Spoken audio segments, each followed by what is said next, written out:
ગુજરાત સરકારે વિજ્ઞાન અને ટેકનોલોજીના યુગમાં વર્ષ 2024-25ના બજેટમાં વિજ્ઞાન પ્રવાહના વિદ્યાર્થીઓ માટે એટલે કે ધોરણ 11 અને ધોરણ 12ના વિદ્યાર્થીઓ માટે સ્કોલરશિપ યોજના એટલે કે નમો સરસ્વતી યોજનાની જાહેરાત કરી છે. આ સમગ્ર યોજના કઈ રીતે સહાય મળશે, કોના અકાઉન્ટમાં પૈસા જમા થશે, આવો જાણીએ. ગુજરાત સરકારની ખૂબ સુંદર મજાની યોજના છે.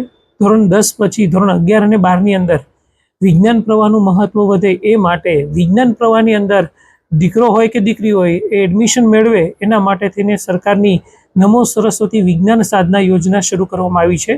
જેની અંદર જે વિદ્યાર્થી એટલે કે દીકરો હોય કે દીકરી વિજ્ઞાન પ્રવાહમાં એડમિશન મેળવશે એ વિદ્યાર્થીને 25,000 રૂપિયા બંને વર્ષના અંતે મળવાપાત્ર થાય છે. કુલ વિદ્યાર્થીઓએ આ 25,000ની સહાય મેળવવા માટે તેમના આધાર કાર્ડ, માતા પિતાના આધાર કાર્ડ, શિક્ષણ સંબંધિત દસ્તાવેજો, આવકનું પ્રમાણપત્ર, રહેઠાણના પ્રમાણપત્ર વગેરે શાળા કક્ષાએ જ જમા કરાવવાના રહેશે. ત્યારબાદ માતાના અકાઉન્ટમાં જ પૈસા જમા કરવામાં આવશે.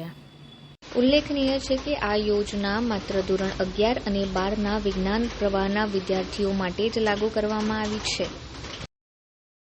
જેની અંદર એ પૈસા પણ દીકરીના કે દીકરાના મમ્મીના ખાતામાં જ સીધા જમા થશે.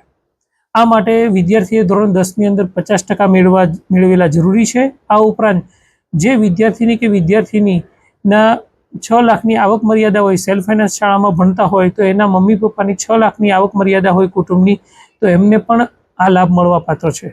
ધોરણ 11ની અંદર 10,000 અને ધોરણ 12ની અંદર 15,000 મળી કુલ 25,000 રૂપિયા એમને મળવા પાત્ર છે.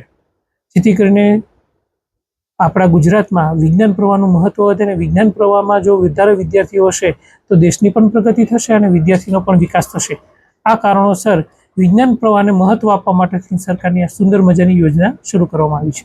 ડિસ્ટ્રિક્ટ એજ્યુકેશન ઓફિસર ડૉક્ટર ભગીરથ પરમાર દ્વારા જિલ્લાની દરેક શાળા કક્ષાએ આ અંગેની માહિતી પહોંચાડી દેવામાં આવી છે અને જિલ્લામાં મોટેભાગની શાળાઓમાં આ રજિસ્ટ્રેશનની પ્રક્રિયા પૂર્ણ થઈ ગઈ છે. દીકરો કે દીકરી જે શાળામાં ભણે છે દરેક શાળાને માહિતી આપવામાં આવી છે. આપણી જિલ્લાની તમામ શાળાઓએ આ બાબતનું રજિસ્ટ્રેશન કરી ચૂકી છે.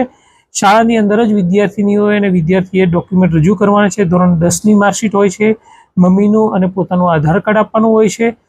આ ઉપરાંત આવકનો દાખલો આપવાનો હોય છે. જે વિદ્યાર્થીની કે વિદ્યાર્થી ધોરણ સરકારી શાળામાં ભણી હોય તેને આવક મર્યાદાના દાખલાની જરૂરિયાત રહેતી નથી. એટલે આટલા ડોક્યુમેન્ટ જે છે એ શાળા કક્ષાએ આપવામાં આવે તો એમને આનો લાભ મળી શકે છે. આ અંગે વિદ્યાર્થી કે વિદ્યાર્થિનીના અરજી ફોર્મ શાળા કક્ષાએ જ ભરવામાં આવી રહ્યા છે. એટલું જ નહીં, આ માટે વિદ્યાર્થીઓએ ધોરણ 10માં 50% મેળવ્યા હોવા જરૂરી છે અને માતા પિતાની આવક 6 લાખની મર્યાદા હોય તેવો આવકનો દાખલો પણ જરૂરી છે.